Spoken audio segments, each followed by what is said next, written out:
Vamos a dar inicio entonces a nuestro tema número 2 de la serie Las Parábolas de Jesús. Este es el tema 2 y ese tema es la parábola del buen samaritano. Por favor, abra sus Biblias en el Evangelio de Lucas. Abra sus Biblias ahí en el Evangelio de Lucas, en el capítulo 10, verso 25, y vamos a leer lo que dice ahí más adelante. Yo solamente ahorita le voy a dar, en lo que usted abre su Biblia en Lucas 10, le voy a dar una pequeña reseña de lo que vimos la semana pasada, lo que nos compartió el hermano Heriberto. Y veíamos una definición acerca de la parábola, ¿verdad? La parábola viene de la palabra griega que es parabolé. Ese término se sugiere como una comparación, nada más le estoy haciendo una reseña, ¿sí? Una parábola es un relato corto con forma de historia sencilla, real o inventada, pero no es fantasiosa, mediante la cual Jesús establece una comparación, mis hermanos. Y esta comparación pretende mostrarnos una enseñanza de tipo espiritual, ¿sí?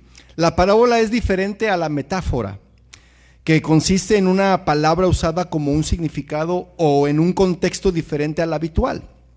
Respecto a la alegoría, se diferencia en que todos los detalles y figuras tienen significado, aunque en algunos casos sea forzado, mientras que en la parábola todos los detalles tienen la finalidad de subrayar y enfatizar el mensaje único que el relato quiere enseñar.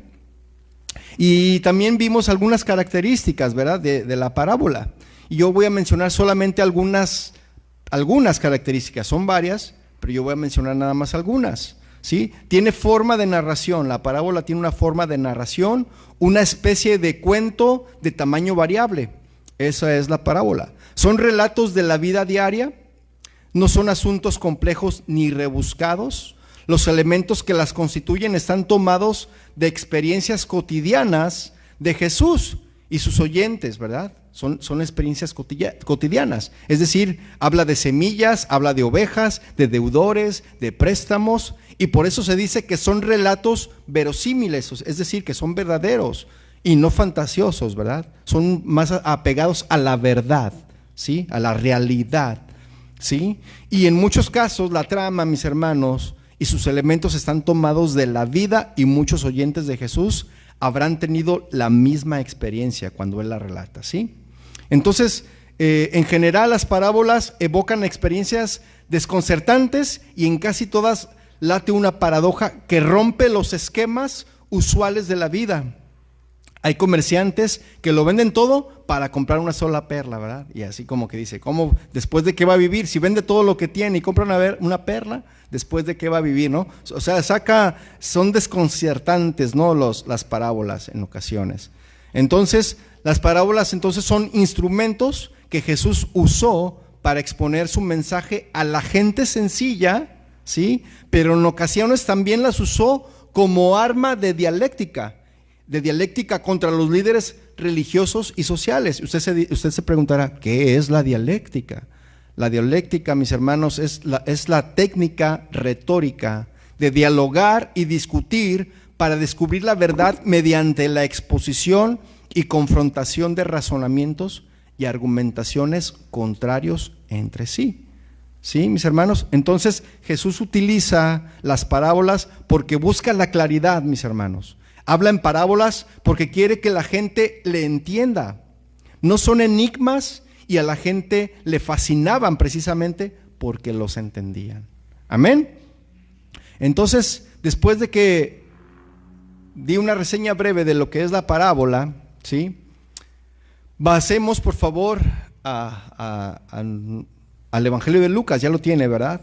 Entonces, como mencioné, Jesús las usó como una arma dialéctica contra los líderes religiosos y sociales. En este caso, Jesús la usó con este fin. Y vayamos ahí, por favor, en Lucas 10, 25, 37, lo vamos a leer, lo que dice ahí. Ponga mucha atención, por favor.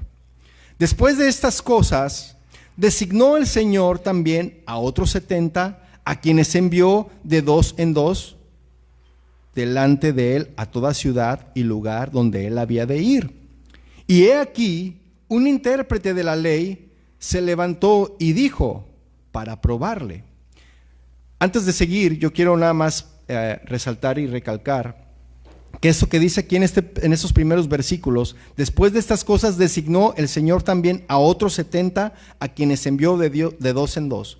Es decir que Jesús había enviado ya a 70 y ellos habían regresado, ¿sí? Y Jesús les estaba diciendo que él había visto cómo Satanás caía del cielo como un rayo y luego se gozó y se gozó por ese motivo y empezó a alabar al Señor. Eso lo puede ver en el contexto, como contexto, lo puede ver en los versículos atrás. Y continuamos leyendo, ¿verdad? Dice ahí que entonces, y he aquí un intérprete de la ley se levantó y dijo para probarle, fíjese. Un intérprete de la ley se levantó y dijo para probarle, Maestro, ¿haciendo qué cosa heredaré la vida eterna? Él le dijo, ¿qué está escrito en la ley? ¿Y cómo lees? Aquel respondiendo dijo, amarás al Señor tu Dios con todo tu corazón y con toda tu alma y con todas tus fuerzas y con toda tu mente y a tu prójimo como a ti mismo. Y le dijo, bien has respondido, haz esto y vivirás. Pero él, queriendo justificarse a sí mismo, dijo a Jesús, ¿y quién es mi prójimo? Respondiendo Jesús dijo, un hombre descendía, fíjese cómo respondió, un hombre descendía de Jerusalén a Jericó y cayó en manos de ladrones, los cuales le despojaron e hiriéndole, se fueron dejándole medio muerto. Aconteció que descendió un sacerdote por aquel camino y viéndole pasó de largo. Asimismo un levita, llegando cerca de aquel lugar y viéndole pasó de largo. Pero un samaritano que iba de camino vino cerca de él y viéndole fue movido a misericordia. Y acercándose vendó sus heridas, echándoles aceite y vino y poniéndole en su cabalgadura, lo llevó al mesón y cuidó de él. Otro día, al partir, sacó 2 denarios y sacó dos denarios y los dio al mesonero y le dijo, cuídamele y todo lo que gastes de más, yo te lo pagaré cuando regrese. ¿Quién pues de estos 3 te parece que fue el prójimo del que cayó en manos de los ladrones? Él dijo, el que usó de misericordia con él. Entonces Jesús le dijo, ve y haz tú lo mismo. Vamos a orar, mis hermanos. Padre, te damos gracias hoy en esta preciosa tarde, ya noche, por tu presencia entre nosotros. Gracias, Señor, porque tú eres bueno, tú eres fiel. Tú, Señor, siempre tienes todo en control. Sabemos que tú siempre tienes cosas nuevas para nosotros, porque cada mañana son nuevas tus misericordias, es nueva tu gracia. Tú nos enseñas y nos revelas, Señor. Queremos que nos reveles hoy en esta tarde, a través de tu Espíritu Santo, que nos reveles tu palabra en estas parábolas que vamos a ir aprendiendo, Señor. Abre nuestro entendimiento, Señor, abre nuestra mente para poder recibir tu palabra. Abre mis labios, Señor, que tu Espíritu Santo fluya con poder, Señor, para que tu palabra, como buena semilla, caiga en buena tierra y dé fruto en su tiempo, Señor. Te damos gracias, Padre, por tu palabra que es viva y eficaz. En el nombre de Jesús, amén y amén. Y bueno, mis hermanos, esta famosa parábola, Jesús está respondiendo a la pregunta de un hombre que quiere justificar sus acciones. Sí lo vimos, ¿verdad? Por lo que busca una definición exacta del prójimo, al que se supone este hombre debe amar. Entonces Jesús conoce el corazón del hombre y desafía su definición de prójimo. Cuando Jesús nos dice que amemos al prójimo, yo aquí hago una pregunta. ¿Él se estará refiriendo a nuestros vecinos geográficos? ¿Amar a nuestro prójimo? ¿Él se estará refiriendo a los de la misma religión? ¿O se estará refiriendo a los de color de piel? ¿O se estará refiriendo a los de situación económica? ¿Quién? ¿A quién se está refiriendo? ¿O se está refiriendo Jesús a de algún partido político en especial que tenemos que amar? Buenas preguntas, ¿no? Y es lo que vamos a aprender aquí, mis hermanos. Por favor, ahí en el verso 25 vamos a leer, vamos a ir desglosando versículo por versículo y vamos a ir viendo esta parábola. Y vea lo que dice allí en el verso 25, dice: y he aquí un intérprete de la ley. Fíjese, es un intérprete, es un doctor de la ley. Es alguien que estudió la ley, el Torá, desde pequeño, ¿sí? Se levantó y dijo para probarle, para tentarle, para discutir, para tener un debate con Jesús, ¿sí? Y le dice: maestro, ¿haciendo qué cosa heredaré la vida eterna? Y él le dijo: ¿qué está escrito en la ley? ¿Cómo lees? ¿Sí? Fíjese, Marcos y Mateo son evangelios que hacen paralelo a este texto de Lucas. En Mateo y Lucas dicen que el doctor de la ley simplemente estaba probando a Jesús, mientras que Marcos no menciona esto. Solo Lucas utiliza la historia del doctor de la ley para presentar la parábola del buen samaritano, solamente Lucas. Y el entrenamiento, como yo le mencionaba, de este doctor de la ley fue a través del Torá. ¿Qué es el Torá? Es el Pentateuco y los libros de algunos profetas, ¿verdad? Mayores. Eso es el Torá. El Pentateuco más los profetas que forman el Torá, la ley, ¿sí? ¿Hay un perro por ahí? Okay. ¿Es afuera? Ok, se escuchó muy fuerte por acá. Entonces, este hombre desde pequeño fue instruido y ha pasado mucha de su vida preguntando y contestando preguntas de la ley. Este hombre, ¿sí? Ponga atención, su manera de expresarse a través de preguntas y respuestas en ocasiones puede parecer hostil, ¿no? Con este hombre, pero también puede llevar a una amigable discusión. ¿Por qué no? Porque a eso se juntaban los hombres que estudiaban la ley, se juntaban en las sinagogas precisamente para discutir, ¿verdad? A ver, la palabra de Dios dice esto, ¿ustedes qué piensan? ¿Ustedes qué opinan? ¿Será esto? ¿Será? O sea, trataban de interpretar la ley, ¿verdad? Y esas eran las discusiones. Mismo Jesús, cuando era pequeño, dice que se perdió en una caravana que iba rumbo a Jerusalén, y él estaba en el templo discutiendo con los doctores de la ley. Fíjense, y era un jovencito, era un adolescente Jesús en ese entonces. Imagínense la sabiduría, ¿verdad? Entonces, quizá este doctor de la ley, mis hermanos, ya ha sobrepasado toda competición local, ¿sí? Él ya era un superdotado en conocimientos acerca de la palabra del Señor que se conocía en ese entonces. Y él estaba ansioso de probarse a sí mismo contra este nuevo rabí. ¿Y quién es este nuevo rabí, mis hermanos? Jesús, ¿verdad? Jesús les acaba de decir a sus discípulos, a sus discípulos, porque la historia comienza un poco más atrás, como les decía, de estos versículos. Y para entender tenemos que ver el contexto, mis hermanos. Por favor, ahí mismo en Lucas 10, pero leamos en los versículos 23 y 24. Vea lo que dice ahí. Pero para eso, fíjense más atrás en el capítulo 10, fíjense en los títulos, cómo empieza, los que tengan títulos en sus Biblias. Desde el versículo 1, el título, ¿qué dice? Misión de los 70, ¿sí? ¿Sí lo tiene así? ¿Me está siguiendo? Y luego sigue, ayes sobre las ciudades impenitentes. O sea, los ayes es el ay, ¿verdad?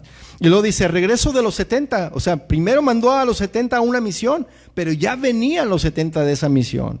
Y luego dice ahí enseguida en el verso 21, Jesús se regocija. Se estaba regocijando por lo que estaba sucediendo, ¿sí? Y luego dice allí en ese mismo verso 23 y 24 que les vamos a leer, dice, y volviéndose a los discípulos, es más, vamos a leer desde el 21 para poder entender un poco el contexto. Dice, en aquella misma hora Jesús se regocijó en el Espíritu y dijo: yo te alabo, oh Padre, Señor del cielo y de la tierra, porque escondiste estas cosas de los sabios y entendidos y las has revelado a los niños. Sí, Padre, porque así te agradó. Todas las cosas me fueron entregadas por mi Padre, y nadie conoce quién es el Hijo sino el Padre, ni quién es el Padre sino el Hijo, y aquel a quien el Hijo lo quiera revelar. Y volviéndose a los discípulos, fíjense, estaba Jesús, yo me imagino, bien apasionado, haciendo una oración, gozándose en el Espíritu, haciendo una oración a su Padre, y luego se vuelve a sus discípulos diciéndoles, fíjense, si les dijo: bienaventurados los ojos que ven lo que vosotros veis, porque os digo que muchos profetas y reyes desearon ver lo que vosotros veis y no lo vieron, y oír lo que oís y no lo oyeron. Entonces ahora el doctor de la ley quiere ver si uno que habla tan grandiosamente puede contestar una simple pregunta. Este doctor de la ley quería tener un debate con Jesús. Imagínese debatir con Jesús, aquel que lo sabe todo, aquel que es la sabiduría misma, aquel que es el verbo de Dios encarnado.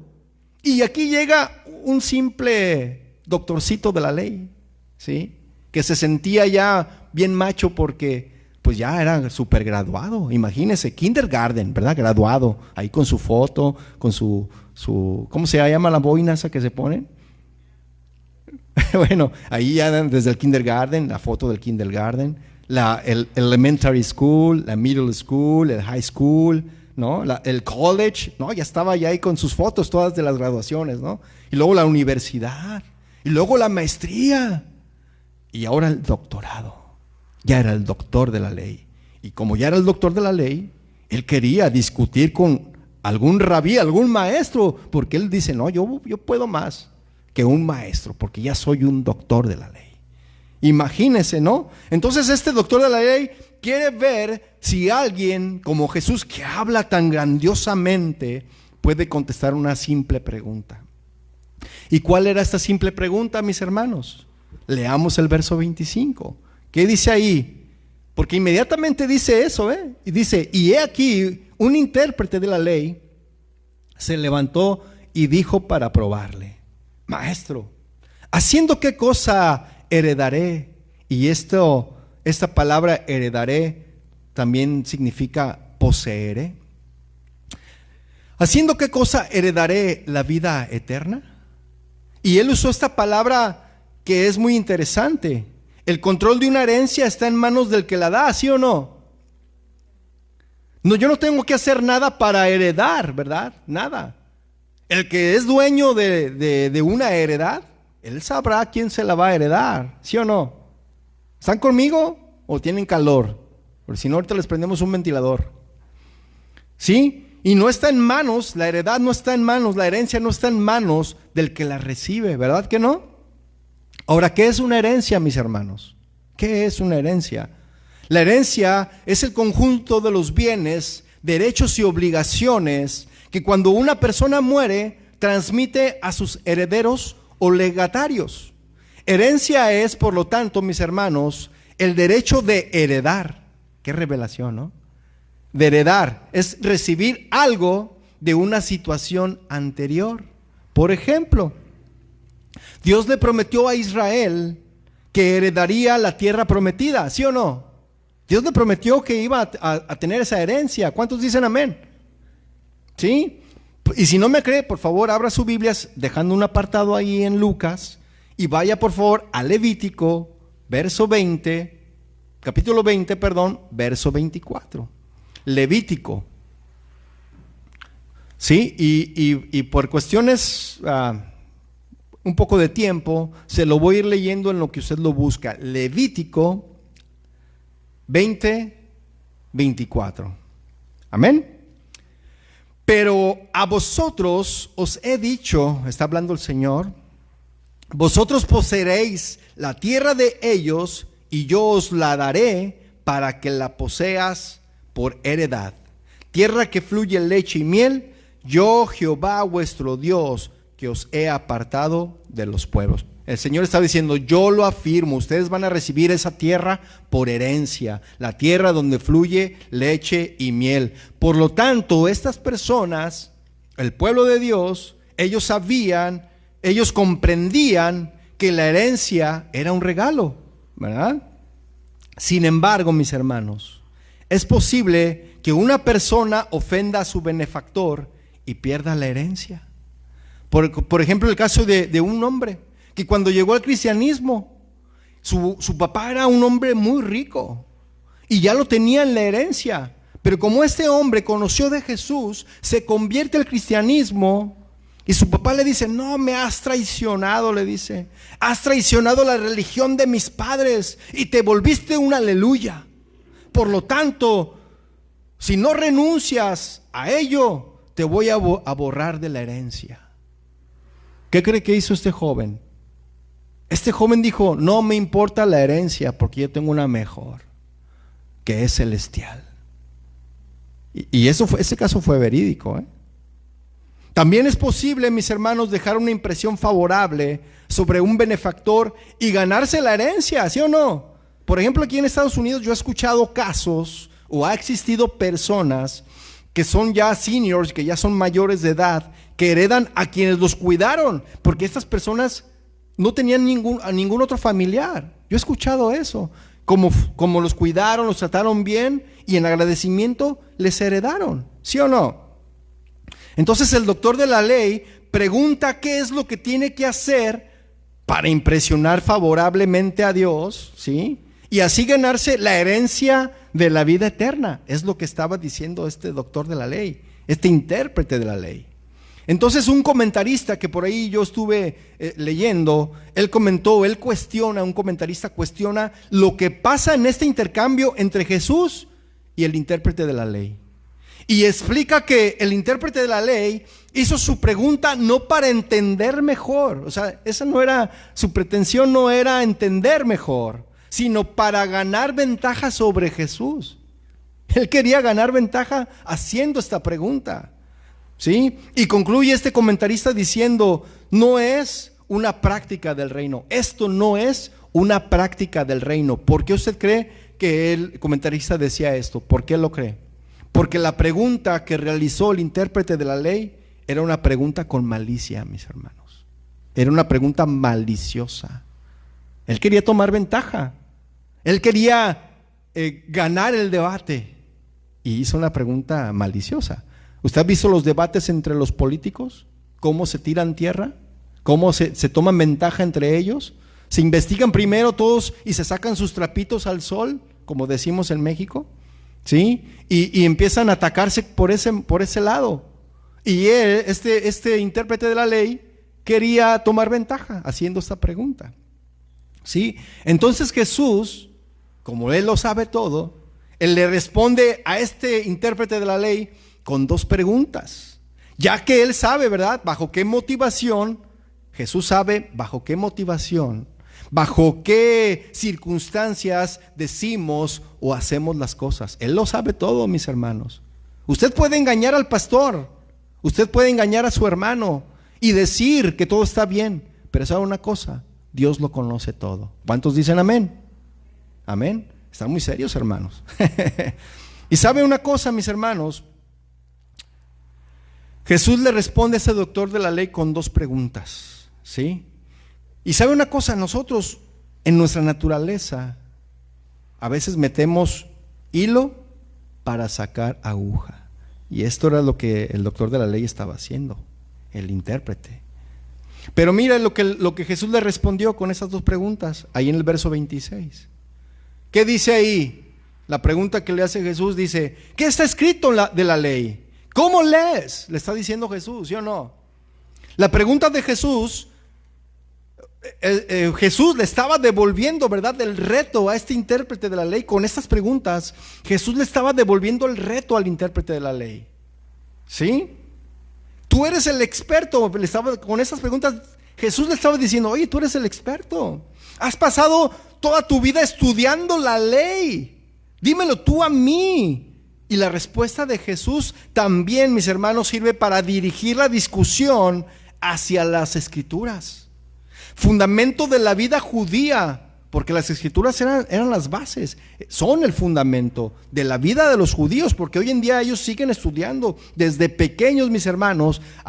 Cuando un niño ya, o un jovencito, adolescente, ya se gradúa, de que ya conoce todo lo que es la ley, lo que es el Torah, es cuando le hacen el Mishpah. No me acuerdo la verdad de cómo se llama, pero ya le hacen su fiesta al niño, de que ya se graduó de saber, de tener ese conocimiento. No me acuerdo cómo se dice en hebreo esa palabra, pero le hacen una fiesta a esos niños que son adolescentes. Espero estarme dando a entender, ¿verdad? Entonces Jesús le estaba diciendo, ¿verdad? Le estaba discutiendo las escrituras. Jesús era, la respuesta de Jesús, pues, él estaba tratando de dirigir esa discusión hacia las escrituras, que era el fundamento, o que es el fundamento de la vida de los judíos, ¿sí o no? De aquel entonces y del actual. Pero ¿sabe una cosa? Las escrituras, mis hermanos, también es el fundamento de la vida cristiana actual, ¿sí o no? La palabra de Dios debe de ser nuestro fundamento, mis hermanos. ¿Cuántos dicen amén? 2, 3, bueno. Y Jesús afirma, mis hermanos, la lealtad de estas escrituras para guiarnos por un buen camino. Esa es la finalidad de lo que Jesús pretendía hacer, trataba de hacer, de guiarnos por el buen camino, ¿sí? Y vayamos ahí al verso 27, 28 y vamos a leer lo que dice ahí. Dice, aquel respondiendo dijo, fíjense, a ver, tú dime. Jesús le está diciendo, tú dime, tú eres el experto. ¿Qué dicen las escrituras? ¿Cómo lo lees? Entonces intérprete de la ley, doctor de la ley, maestro de la ley, le dijo, amarás al Señor tu Dios con todo tu corazón y con toda tu alma y con todas tus fuerzas y con toda tu mente, y a tu prójimo como a ti mismo. Y le dijo Jesús, bien has respondido, haz esto y vivirás. La respuesta del intérprete de la ley, mis hermanos, proviene de 2 escrituras. Y amarás a Jehová tu Dios de todo tu corazón y de toda tu alma y con todo tu poder. Eso viene en Deuteronomio 6:5. Y la otra escritura viene en Levítico 19:18, donde dice, mas amarás a tu prójimo como a ti mismo. Levítico 19:18 y Deuteronomio 6:5. Amén. Jesús, mis hermanos, podría decirle al doctor de la ley que la salvación no es cuestión de hacer. Jesús pudo haberlo hecho, ¿sí o no? Sino cuestión de la gracia de Dios. Eso lo pudo haber hecho Jesús. Sin embargo, fíjese lo que Jesús le contestó. Le dijo, haz esto, ¿qué es? Es de amar al Señor con todo tu corazón y amar a tu prójimo como a ti mismo. Y Jesús le responde y le dice, haz esto y vivirás. Ahí en el verso 28, ¿verdad? De esta manera, mis hermanos, de esta manera Jesús está reforzando el entendimiento del intérprete de la ley, en que sus acciones son importantes para su salvación. Las acciones son importantes para la salvación. Sin embargo, mis hermanos, los 2 fundamentos que el doctor de la ley ha citado, requiriéndole amar a Dios y al prójimo sin límites, son de esencia tan global, mis hermanos, que él no puede en sinceridad decir que los guarda. Si yo le hiciera esa misma pregunta, mis hermanos, ¿usted guarda estos 2 mandamientos? ¿Usted ama al Señor con todo su corazón, con toda su mente, con todas sus fuerzas? ¿Usted ama a su prójimo como a usted mismo? Si yo le hiciera esta pregunta, ¿usted qué contestaría? Medítelo solamente, medítelo en su mente, ¿verdad? Porque nosotros no podemos ni decirlo. Si él, sinceramente, él no puede, ¿verdad? Decir que los guarda, ¿sí? Entonces, ¿ama verdaderamente a su prójimo? Medítelo, amén. Y al final ya veremos qué le parece. Es importante, mis hermanos, mantener estos 2 mandamientos de la manera más fiel, pero al final estamos a la merced de Dios, mis hermanos. Amén. Estos mandamientos llaman a un amor hacia Dios y el prójimo, pero también reconocen a un tercer amor. ¿Cuál es ese tercer amor, mis hermanos? Al amor propio. ¿Sí? Ese es el tercer amor. El segundo mandamiento da por hecho que nos importamos a nosotros mismos y nos pide que tengamos el mismo nivel de amor hacia nuestro prójimo, mis hermanos. Que estemos tan preocupados por el bienestar del prójimo como lo estamos nosotros mismos. ¿Sí o no? ¿Hasta aquí voy claro? Nos llama, este mandamiento nos llama a calcular de nuevo los límites entre nosotros y ellos. Agrandar nuestro círculo para que solo haya un nosotros, que no haya una división, los de aquí y los de allá. No, es todos. Amén. Eso es lo que pretende Jesús con esto. Y vean, en el verso 28 dice: bien has respondido, le dice Jesús, haz esto y vivirás. El doctor de la ley, el intérprete de la ley, era un erudito de la ley y él sabe lo que requiere, ¿sí? Él sabe lo que se requiere. Él empezó a cuestionar a Jesús, mis hermanos, preguntándole qué es lo que debe hacer para ganarse la vida eterna. Él comenzó haciendo esa pregunta, ¿sí? Ahora Jesús le dice qué es lo que debe hacer y que él ya sabe. ¿Sí o no? Jesús le contestó así. Dice: haz eso y vivirás. Fíjese. Verso 29, por favor.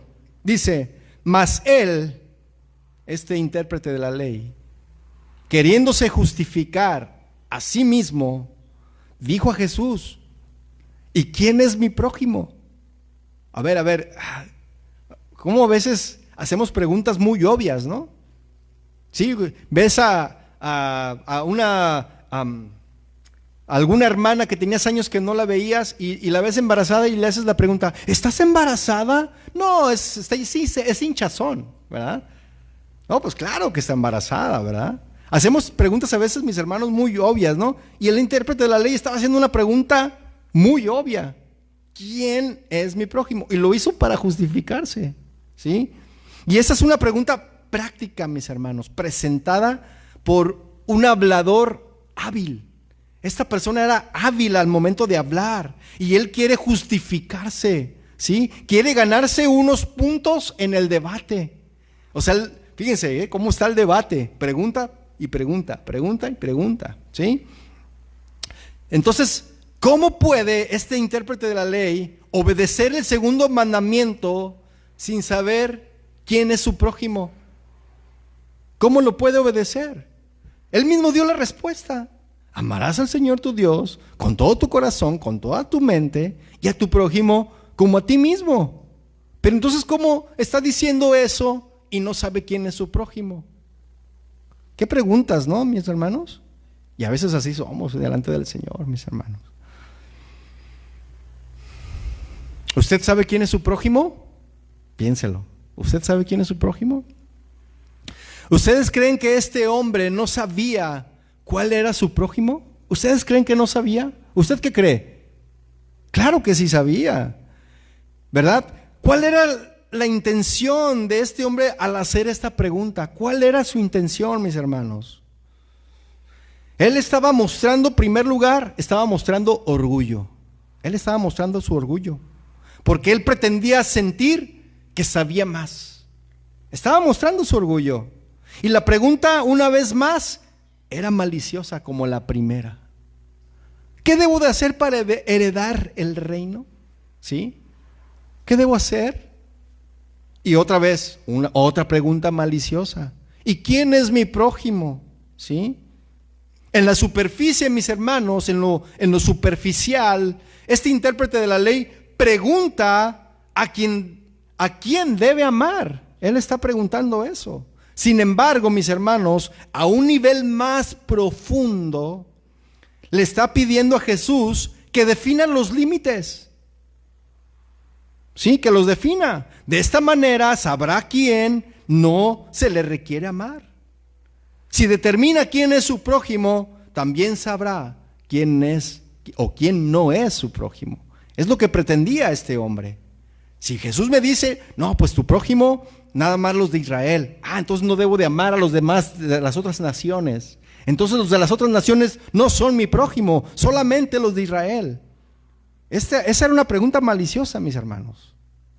Quería recibir una respuesta de ese tipo.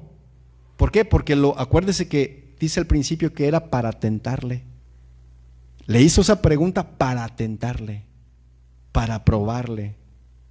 Pero Jesús, que es el verbo, el verbo hecho carne, Él sabía las intenciones. Y Jesús conoce las intenciones de nuestros corazones, mis hermanos.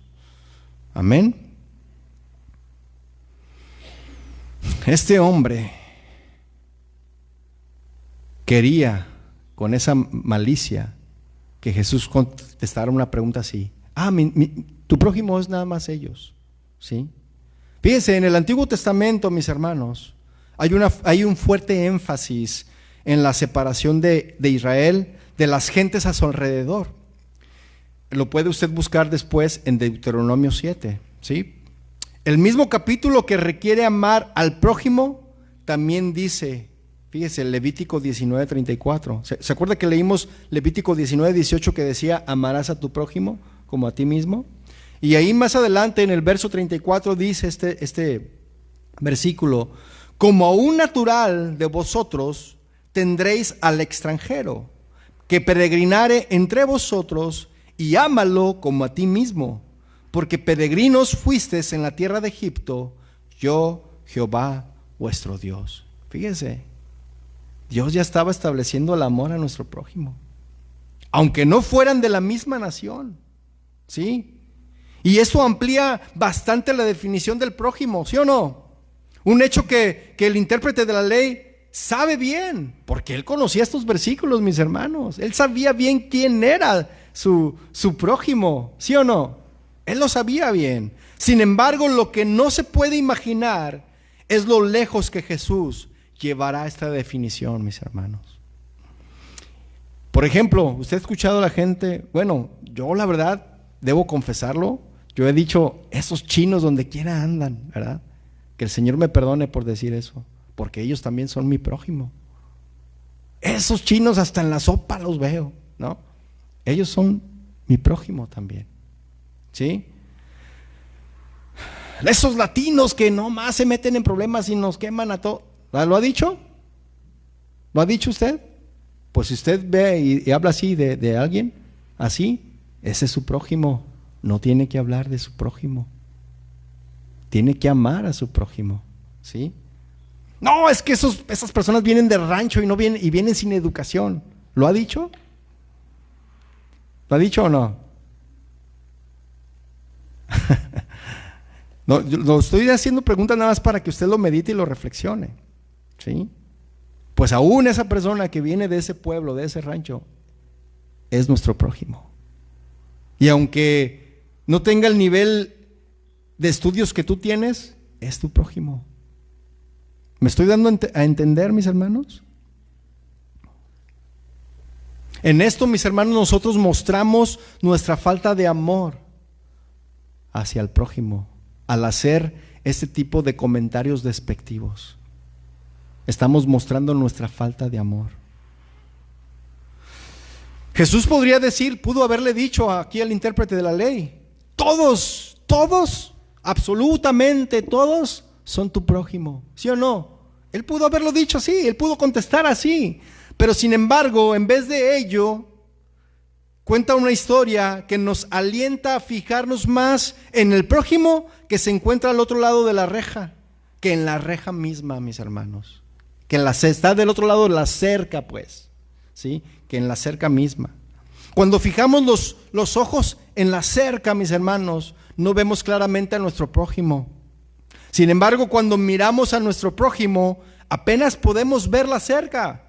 Y esta cerca, mis hermanos, son las diferencias que nos separan principalmente de las creencias, de los gustos por la música y hasta las formas de hablar.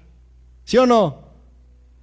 A mí Dios me estuvo hablando, mis hermanos, porque yo últimamente lo he hecho. He respetado más a la gente que dice el troque parquéate, ¿sí? La marqueta, laquéala, ¿sí? He respetado más eso porque yo sé que están acostumbrados a eso y yo tengo que respetar eso. Pero yo al principio me molestaba. Laquéala, ¿qué laqueo? La puerta, ¿le pongo laca o qué? Yo les decía, no, laquéala. Pues, ¿qué es eso? Pues que ponle seguro. Ok. Yo lo forzaba que dijera la palabra correcta, ¿me entiende?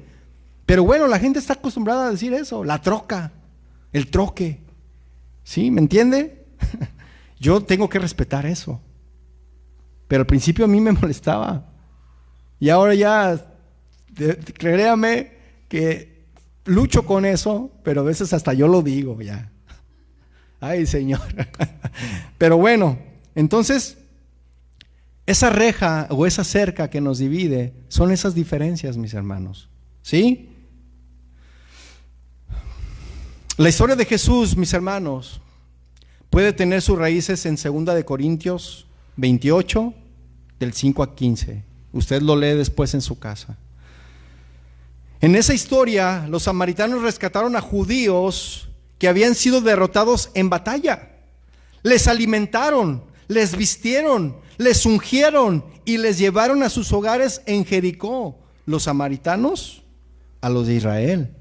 Y mucho como el samaritano hará por el viajero en la parábola de Jesús. Y vayamos allí al verso 30. ¿Sí? ¿Ya lo tiene? Dice el verso 30 de Lucas 10. Respondiendo Jesús dijo: un hombre descendía de Jerusalén a Jericó y cayó en manos de ladrones, los cuales le despojaron e hiriéndole se fueron dejándole medio muerto.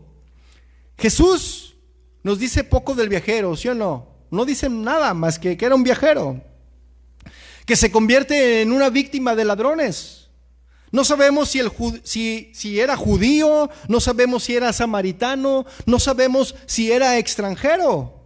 No conocemos el propósito de su vida, ¿verdad? No conocemos el propósito de su visita a Jerusalén, ni la esencia de su trabajo en Jericó. No conocemos nada de eso.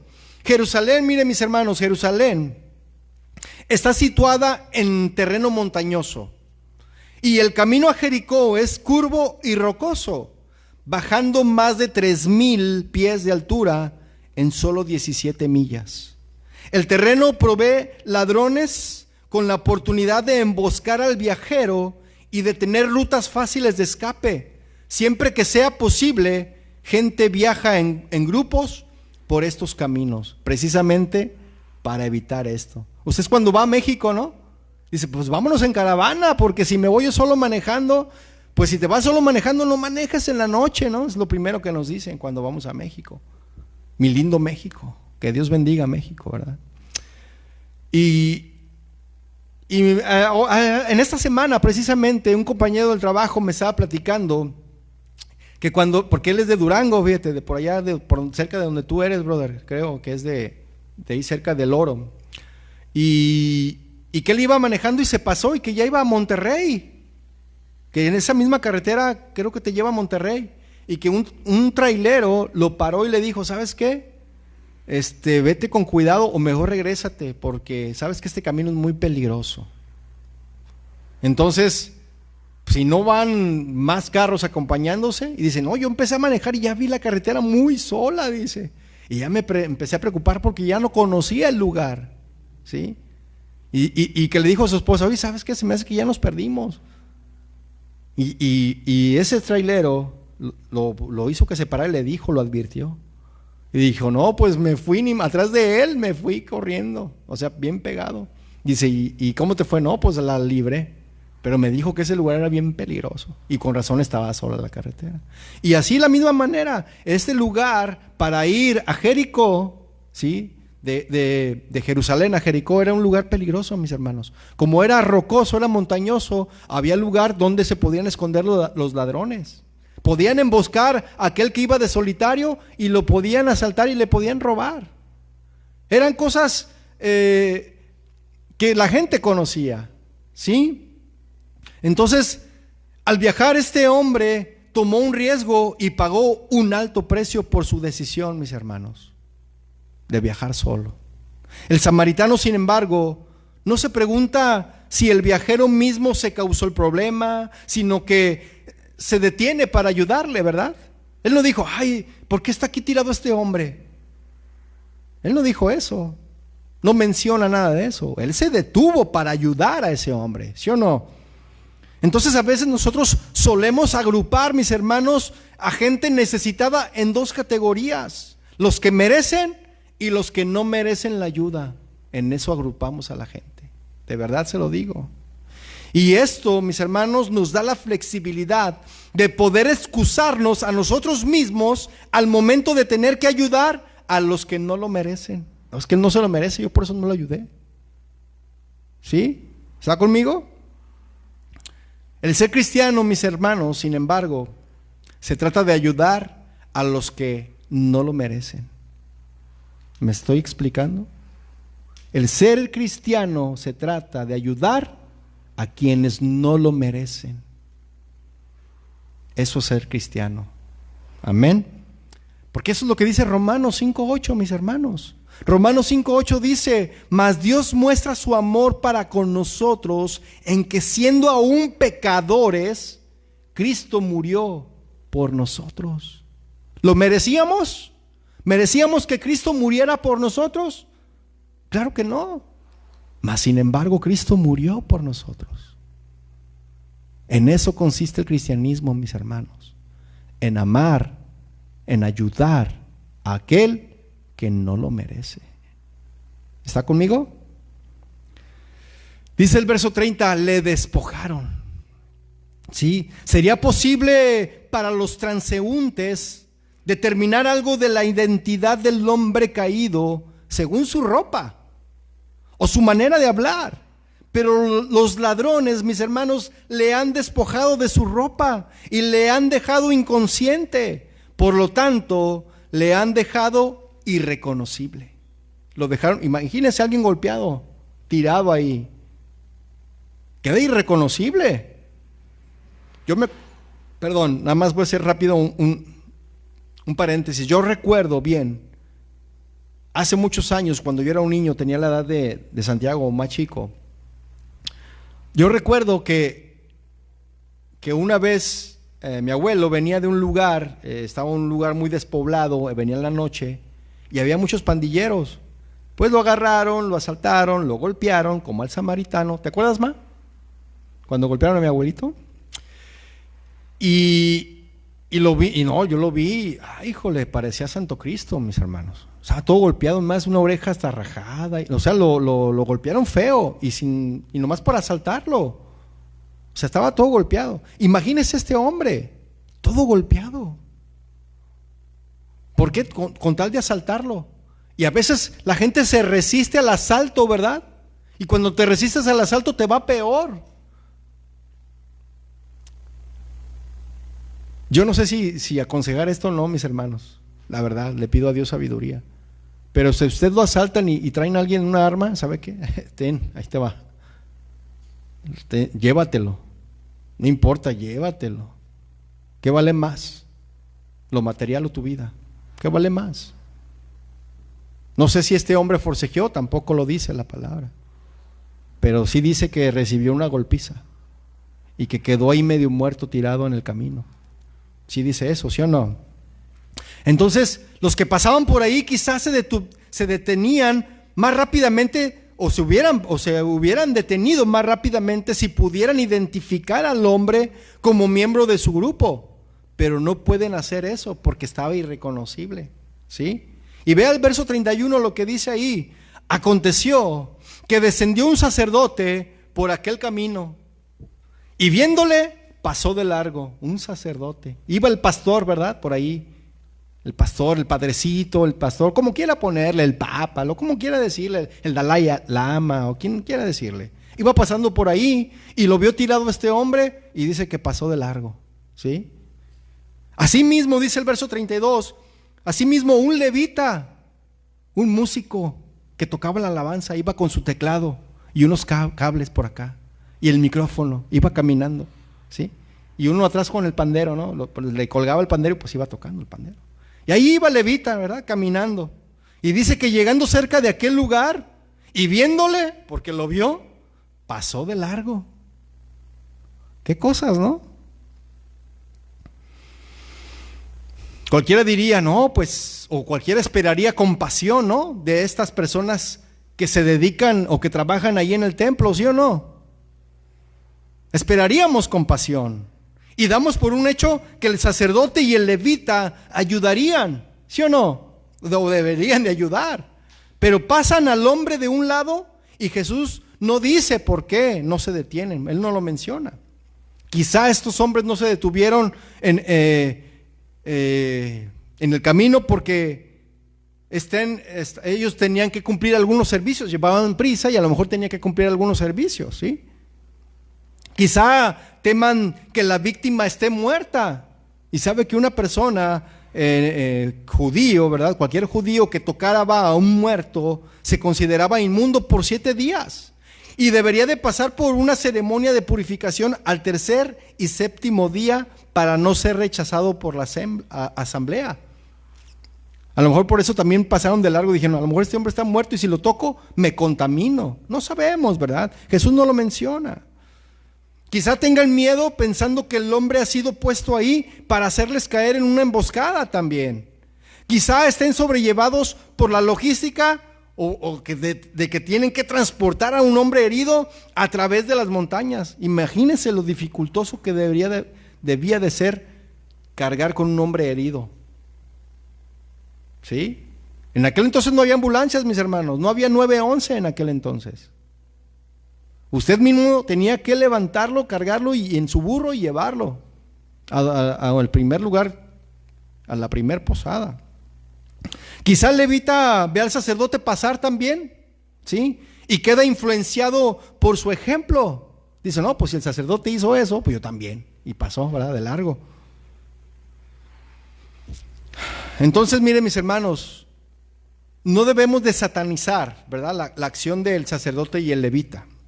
Jesús no escogió al sacerdote ni al levita porque eran los peores, sino porque eran los mejores. Él los escogió por eso. Se suponía que eran personas que se tenían que seguir su ejemplo. Eso se supone. Si fuera gente terrible, la historia perdería su fuerza. ¿Sí? También haríamos bien a recordar las numerosas y buenas razones por las que pasamos de un lado. Nosotros también tenemos responsabilidades, mis hermanos, todos los que estamos aquí. Tenemos responsabilidades urgentes que no nos permiten demorarnos en ocasiones, ¿sí? ¿Ves a tu prójimo con la llanta ponchada? Y dices, no veo, soy de palo, tengo, ¿qué? Orejas de pescado, ¿qué? ¿Cómo va esa? ¿Sí? Y no lo ayudas. ¿Ves a alguien que está empujando su carro porque se le apagó y no lo puede encender y está solo, no hay quien le ayude? No te paras, te pasas de largo. ¿Ves a alguien con unos cables que te está diciendo, oye, pásame corriente? Y también te haces el que no lo ves. ¿Le ha pasado eso, hermano? Hermana, ¿te ayudó alguien cuando se te apagó tu camioneta? ¿Sí te ayudó alguien? Qué bendición, ¿no? Gloria a Dios. Pero fueron pocos los que se detenían a ver qué, ¿no? Es que así somos, de verdad. Fíjense, nosotros tampoco queremos ensuciarnos, ¿verdad? Nosotros también tenemos miedo de pasar por una carretera desierta y ayudar a un desconocido. Nosotros también nos encontramos sobrellevados por la logística de ayudar a los necesitados. Estas preocupaciones, mis hermanos, son muy reales, ¿sí o no? Y debemos reconocerlas como tal. Fíjense, yo vi hace poco un video que estaba un hombre en la carretera y levantó el cofre de su camioneta y salía mucho humo. No sé si alguien de aquí ha visto ese video. Y él les hacía la seña y muchos pasaban de largo y los pocos que se detenían pasaban a ver en qué podían ayudar. ¿Y qué cree que era? Era un asado en el cofre. Estaba asando, pero él los detenía y les decía, les explicaba, ¿sabes qué? Por tu buena acción, ándale, vente, vamos a convivir este asado. Y ellos les daban y se dicen, oh, wow, o sea, se sorprendían. Y ese humo que salía de la camioneta es que estaba asando carne y tenía ahí la chistorra y tenía todo ahí. Fíjense qué tremendo, ¿no?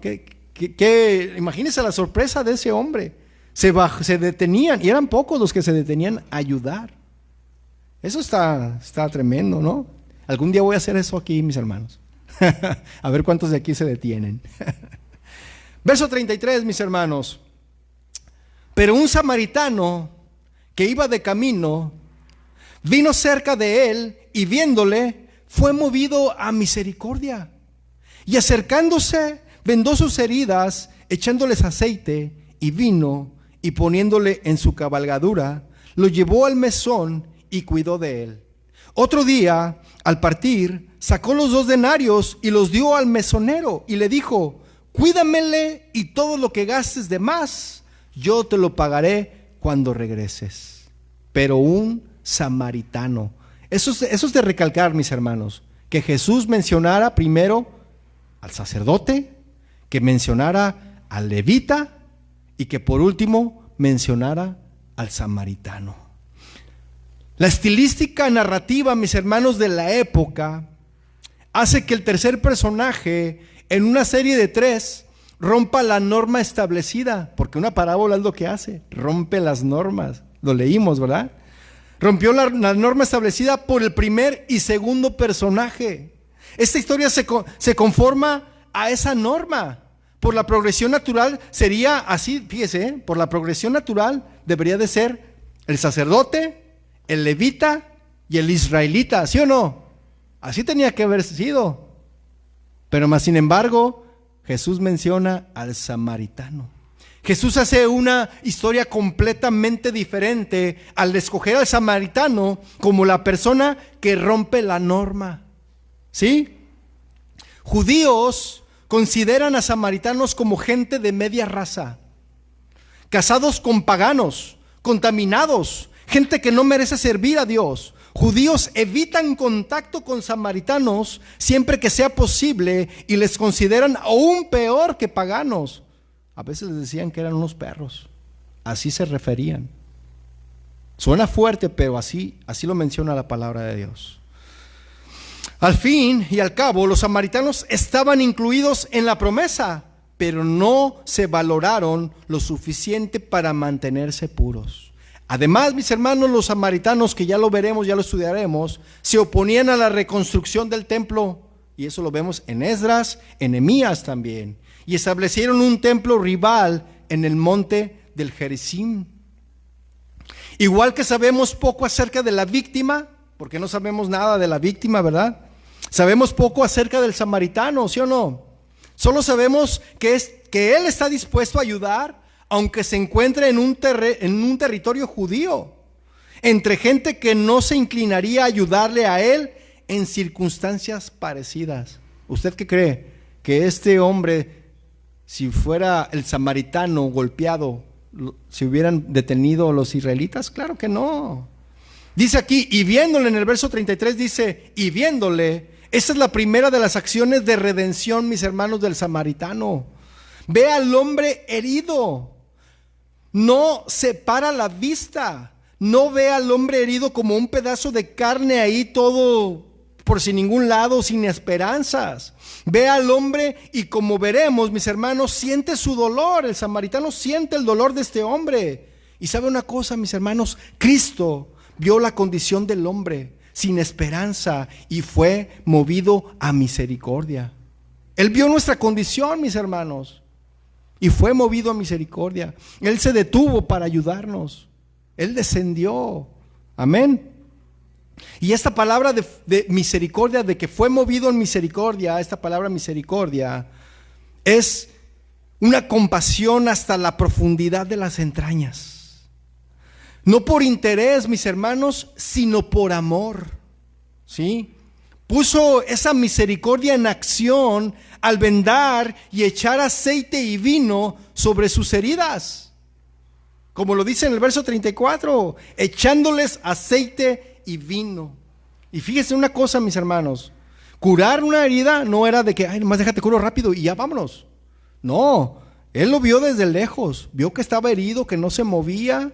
Él se detuvo, lo tomó, lo limpió con cuidado, ¿sí? Limpió sus heridas, tomó aceite, tomó vino y lo estuvo curando. Y ya que le limpió sus heridas, lo viste, lo toma, porque lo tuvo que cargar él solo. Y vaya que alguien que está así herido y que está así dormido o herido, pues está como tirado, así como muerto. Cargar a alguien así es pesado, ¿sí o no, mis hermanos? Cargar a alguien así es pesado. Entonces él, como pudo, lo levantó y dice que lo tomó y lo sentó en su cabalgadura. Ahí lo puso en su cabalgadura. Ahí lo puso. ¿Sí? Entonces todo eso llevó tiempo a hacerlo. No fue algo rápido. Entonces dice aquí que echándole aceite y vino, y el aceite y vino, mis hermanos, no solo se utilizaba para curar heridas, sino que también se usaba en los ritos judíos, en la alabanza judía. El sacerdote y el levita, mis hermanos, que manejan aceite y vino en el templo, fallan al no aplicárselos al hombre que encuentran por el camino para aliviar su sufrimiento. Es el samaritano, mis hermanos, el que vierte la verdadera ofrenda aceptable a Dios. No fue el sacerdote, no fue el levita, fue el samaritano quien dio la mejor ofrenda a Dios. Amén. El samaritano, mis hermanos, trata las heridas del hombre, de alguna manera le pone sobre su animal y le transporta al mesón más cercano. Al dueño del mesón le da 2 denarios, y esos denarios constituyen 2 días de paga para un obrero, más o menos como unos $210. 110, el mínimo es, el pago mínimo es 13, ¿no? Y si trabajas las 8 horas, ¿cuánto es? $105, $110. Son como $220 más o menos, ¿no? De 2 días. Y ahí le dejó sus $220, ¿sí? En un hotel ahí 4 estrellas, en el número 6, ¿no? ¿Sí ha visto esos? Ahí lo dejó, ¿sí? Entonces, y promete reembolsarle por cualquier gasto adicional. Entonces la generosidad de este hombre hacia la víctima nos da tranquilidad en su promesa de pagar cualquier costo adicional. ¿Sí o no? Y hay una cuarta actuación, mis hermanos, que podría pasar desapercibida, mas no por ello es menos importante. Y leemos, y poniéndole en su cabalgadura. Qué gesto tan bello, ¿no lo cree? Y a la vez tan inusual. Fue capaz de colocar a otro hombre, mis hermanos, a otra persona en su lugar, ceder su posición en favor de otro, no siendo egoísta ni conservando para sí un lugar que, si bien le correspondía por derecho adquirirlo, pero era más necesario y más justo que lo ocupara otro. Y cuán difícil es, mis hermanos, es eso de ceder, ¿verdad? A veces nos cuesta trabajo nosotros también ceder, de despojarnos de lo propio a favor de otros. ¿Cuántos dicen amén? Al menos diga, oh, amén. Las acciones del samaritano, mis hermanos, reversan la de los ladrones. Robaron al hombre, lo dejaron por muerto y le abandonaron. El samaritano paga por el hombre, le deja en buenas manos y promete regresar. Amén. Entonces la pregunta, mis hermanos, la pregunta que nos atañe hoy en esta noche: ¿quién pues fue el prójimo? ¿Quién pues fue el prójimo? Verso 36, mis hermanos, y 37, ya estamos casi por concluir. Verso 36 dice: ¿quién pues de estos 3 te parece que fue el prójimo del que cayó en manos de los ladrones? Él dijo: el que usó de misericordia con él. Entonces Jesús le dijo: ve y haz tú lo mismo. De nuevo Jesús, mis hermanos, le devuelve la pregunta al intérprete de la ley. Él ni siquiera se atrevía a decir que el samaritano era el que era el prójimo. Él ni siquiera se atrevió a decir que fue el samaritano, sino que solo contestó: el que usó con él misericordia. Su respuesta, mis hermanos, revela que él todavía no está listo para aceptar al samaritano como su prójimo. ¿Tú estás listo para aceptar a tu prójimo, quien sea?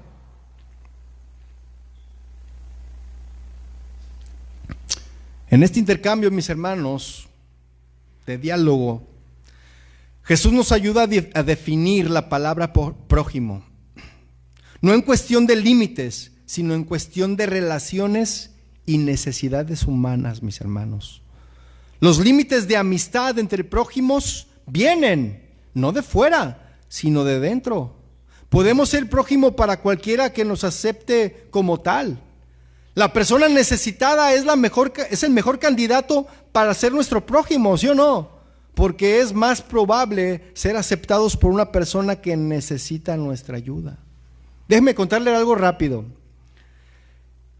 Hace una semana entró un joven de 31 años ahí donde yo trabajo, y entró en el lugar de mi hijo. A mi hijo le dieron las gracias y este hombre entró. Y de repente pues te entra ese recelo de que, mira, este está en el lugar de mi hijo. Y aquí debería de estar mi hijo trabajando junto conmigo, ¿no?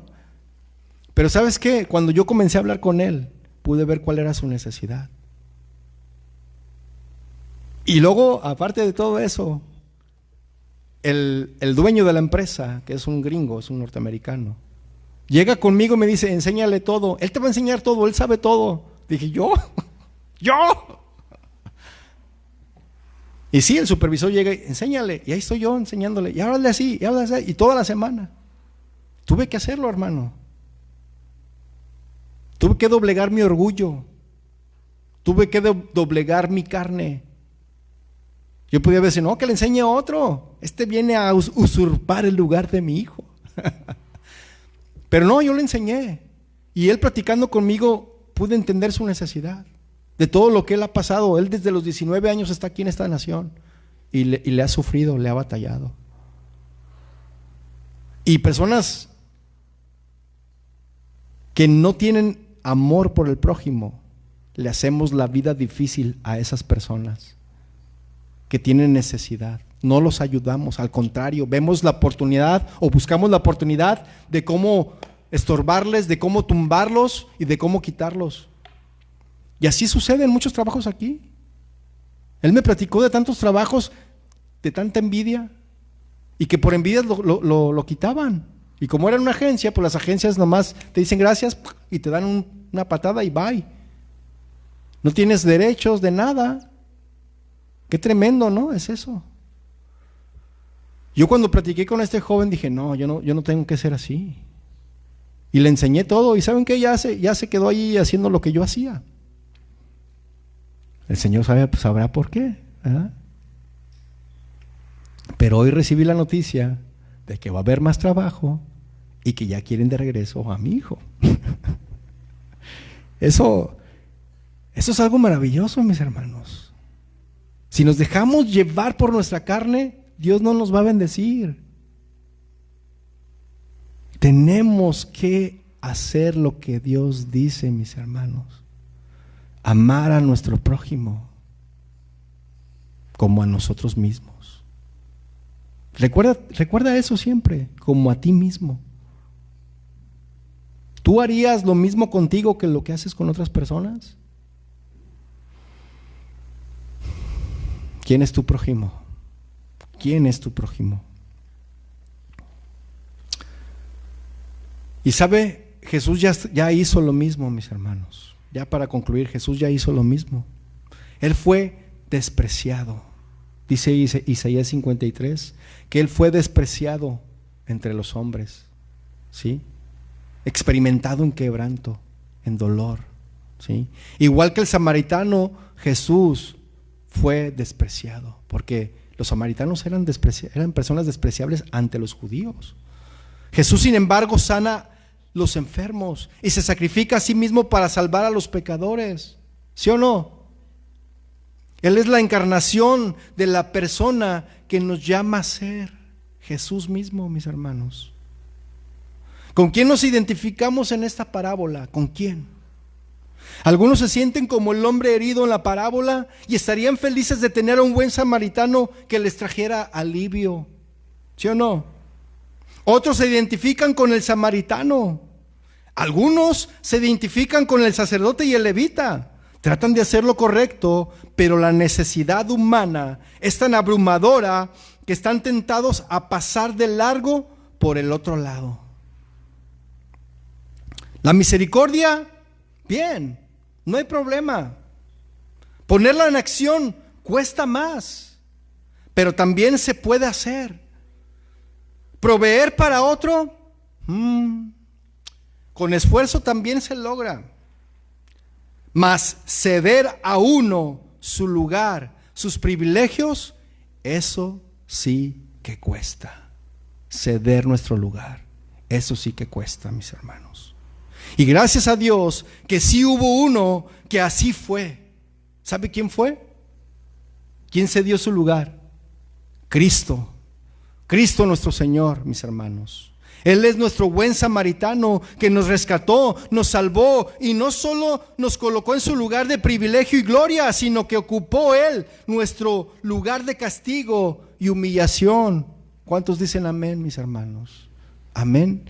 Y antes de orar, mis hermanos, para despedirnos, quiero mostrarles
Gracias, Señor, te damos. Gracias, Señor, te damos hoy en esta noche, Padre. Gracias por tu palabra, Señor, que nos enseña, que nos instruye. Tú quieres, Señor, que seamos como este samaritano, que en lo cultural, Señor, eran personas odiadas por tu pueblo, porque no eran judíos, pero no eran de raza pura. Y siempre tenían pleito casado con ellos, Señor. Pero tú usaste, Señor, como ejemplo a este hombre en esta parábola para instruir, para enseñar a uno que se decía ser intérprete, a uno que se decía ser doctor de la ley. Pero tú así, de la misma manera, nos quieres enseñar a nosotros, Señor, a que no sintamos, a que no nos creamos que sabemos mucho, porque realmente no sabemos nada, Señor. Tú quieres enseñarnos, Señor, a que amemos a nuestro prójimo como a nosotros mismos. Gracias, Señor, porque tú eres bueno. Te damos gracias, Padre, porque tú a través de tu palabra nos enseñas, nos instruyes cómo es que debemos de ser. Queremos bendecirte a ti, Señor, y que nos sigas hablando y que meditemos en esta palabra, y que la pongamos por obra, Señor. Te damos gracias a ti en el nombre de Jesús, Señor. Amén y amén.